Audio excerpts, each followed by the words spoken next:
Hello বন্ধুরা, তোমরা কেমন আছো? আশা করি সবাই ভালো আছো, সবাই সুস্থ আছো। দেখো, আজকে আমরা আবারও বেরিয়ে পড়লাম। আমার বাচ্চারা অনেকদিন ধরে বায়না করছিল, মা ঢাকুরিয়ার লেকের আর্ট গ্যালারি দেখতে যাবো। তাই ওদের বায়না পূরণ করার জন্য আমরা বেরিয়ে পড়লাম। ওদেরও বায়না পূরণ হলো, আমাদেরও একটু ঘোরা হয়ে গেল। তারপর ভাবলাম আমরা ঘুরতে যাবো আর তোমরা জানতে পারবে না, এটা কখনো হতেই পারে না। অবশ্যই তার জন্য এই ভিডিওটা করা। দেখো, আমরা দু বোনে যেখানে যাই আমি ওকে জিজ্ঞাসা করি তুই আমার সাথে চ, তাহলে কী বলতো, কোম্পানিটা ভালো হয়। আমরা দুই বোন হতে পারি, কিন্তু আমাদের সম্পর্ক বোনের মতন না, পুরো বান্ধবীর চেয়েও বেশি।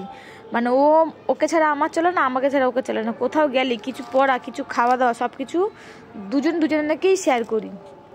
আর আমার ছোট পুত্রটা কি বদমাশি শুরু করেছে এখানে এসে। দেখো, এবারে তোমাদের দেখাচ্ছি আর্ট গ্যালারির মধ্যে দেখো কি আর্ট রয়েছে।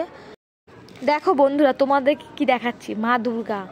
এখানে এত সুন্দর সুন্দর মা দুর্গার মূর্তি রয়েছে না, তোমরা দেখলে তাক খেয়ে যাবে। এত সুন্দর কারিকর্য। মানে আমরা তো ঠাকুর দেখি লাইন দিয়ে, প্রতি বছর ভিড় ঠেলে ঠেলে ঠাকুর দেখি, কিন্তু দেখো এখানে যত ঠাকুর স্টক করা রয়েছে, এত সুন্দর মূর্তি, তোমার মন প্রাণ সব শান্তি হয়ে যাবে। জানো, আমার দেখে এত ভালো লাগলো, আমি বলি বাবা এবার তো আর দুর্গাপুজো ঠেলাঠেলি খেতে যাবো না, মাকে দেখার হলে এখানেই চলে আসবো মাকে দেখতে। এত সুন্দর সুন্দর মূর্তি। দাঁড়াও, তোমাদের একটু কাছ থেকে দেখাই। দেখো কত সুন্দর মূর্তি বানিয়েছে। দেখো, এই মাকে দেখে তুমি তাকিয়ে থাকবে, এত সুন্দর ওনার মুখশ্রী। মা গো, তুমি সবার মধ্যে থেকো। এত সুন্দর, মানে আমাদের প্রতি বছরের একটা ভালোবাসা। প্রতি বছর মা দুর্গা এসছে। এবার এখানে ঢাকুরিয়ার লেকে মাকে স্টক করা হয়েছে। মানে তুমি যখনই তোমার মন খারাপ লাগবে, তুমি এখানে আসবে, মাকে দেখে তোমার শান্তি হয়ে যাবে। এরপরে দেখো এখানে ছবি নিচ্ছে, তাহলে আমি একটুখানি বদমাশি শুরু করে দিলাম। দেখো, আমিও মা দুর্গার সাথে দাঁড়িয়ে গেলাম মার নিচে, আমারও খুব ভালো লাগলো।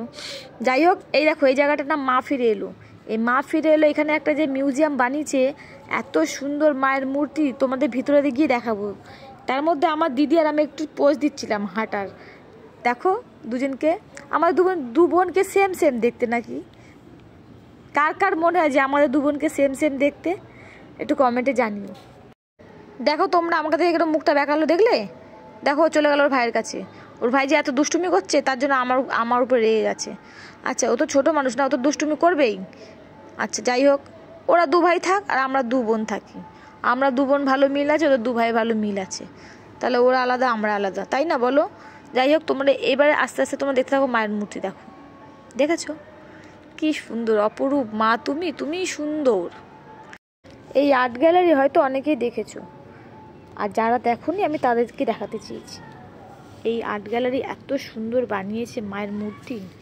যত বছর পুরনো মায়ের মূর্তি ওরা স্টক করে, ওরা বিসর্জন দেয় না। এত সুন্দর সুন্দর মূর্তি, সত্যি মাকে বিসর্জন দিতেও কষ্ট হয়। মার কত রূপ দেখো, এক একটা রূপে এক একটা ডিজাইনের। এনাকে দেখো কি সুন্দর দেখতে। দেখো দেখো, মা আশেপাশে ছানা পোনা নিয়ে রয়েছে। দেখো কি ভালো লাগছে। আমার তো এখান থেকে বাড়িতে যেতে ইচ্ছা করছিল না, কিন্তু তো যেতে হবে না। সময় হলে আমাদের বার করে দিয়ে ওরা গেট আটকে দেবে, দিয়ে বলবে আর এখানে ঢুকতে দেবো না। যতক্ষণ আছে ততক্ষণ আমিও দেখছি, তোমাদেরও দেখাচ্ছি। দেখো, এই দেখো কি সুন্দর ঘন্টার কাজ করেছে, বাট এটা অরিজিনাল কিনা আমি জানি না, কেন আমি তো নাটা ধরে দেখতে পারিনি। যাই হোক, দেখো মা, দেখো এখানেও দেখো মা ছানাপোনা নিয়ে কি সুন্দর বসে আছে, ছোট ছোট, কি ভালো। আর হ্যাঁ, যারা এই ভিডিওটা দেখছো তারা পুরো দেখবে, কিন্তু বলে দিলাম মাকে কিন্তু অবহেলা করবে না। মাঝে মাঝে আসে না, মাকে অবহেলা করে দাও, তোমরা অবহেলা করবে না। মাকে দেখবে, মাকে ভালোবাসবে, প্লাস কমেন্ট করে জানাবে যে কেমন দেখালাম বা কিরম দেখলে। আর মার কাছে যা চাওয়ার চেয়ে নাও, আমি দিতে পারবো না, মা ঠিক দিয়ে দেবে। মা সবার মনের আশা পূরণ করে, তোমাদেরও করবে। দেখো, আমার শুধু দেখানোর দায়িত্ব, চেয়ে নেওয়ার দায়িত্ব তোমাদের। সবার মনে অনেক আশাই থাকতে পারে, তো অথবা আমি মাকে দেখাচ্ছি, তোমরা চেয়ে যা লাগবে চেয়ে নাও, দেখবে মা ঠিক দেবে। মা সবার কথাই শুনে। তোমাদের কেমন লাগলো মায়ের মূর্তি একটু কমেন্ট করে জানাবে। তোমাদের ভালো লাগলে আমি আবার নতুন করে ভিডিও আনবো তোমাদের জন্য। অবভিয়াসলি আমি বাইরে বেরোই তো তোমাদের জন্যই, আমি কিছু ক্যাপচার করি তাও তোমাদের জন্য, তোমরা দেখলে আমার চলে যাবে। যাই হোক, বাইরের পথে দেখলাম মাকে একটা কাচের ঘরে বন্দি করে রেখেছে। আর এটা দেখো 2017 সালের চেতলা অগ্রণী ক্লাব। এই মা হচ্ছে বাইরের গেটের দিকে। এইবারে তোমার দেখায় বাইরের দৃশ্য। ভাবছো কি পার্কে শুধু আমরা একা আছি? না না, অনেকেই আছে, প্রচুর লোক পার্কে ঘুরতে এসেছে। এই জায়গাটা কি বলো তো, এত সুন্দর দৃশ্য, মন শান্তি হয়, ভালো লাগে। আর বাচ্চারা গেলে তো আসতেই চায় না। তার মধ্যে দেখো সন্ধে হয়ে এসছে, অলরেডি লাইট জ্বলে যাচ্ছে। সন্ধে হচ্ছে মানে এবার বাড়ির দিকে যাওয়া দরকার। আমি ঠিক ভিডিও করতে করতে একা পড়ে গেলাম। আমি এদের খুঁজে পাচ্ছিলাম না। দেখো আমাকে ছেড়ে এরা চুপ করে বসে আছে, খালি বলে তোরা তুই ভিডিও করিস, আমার ভাল লাগে না। দেখো আমার উপরে রেগে সব বসে আছে।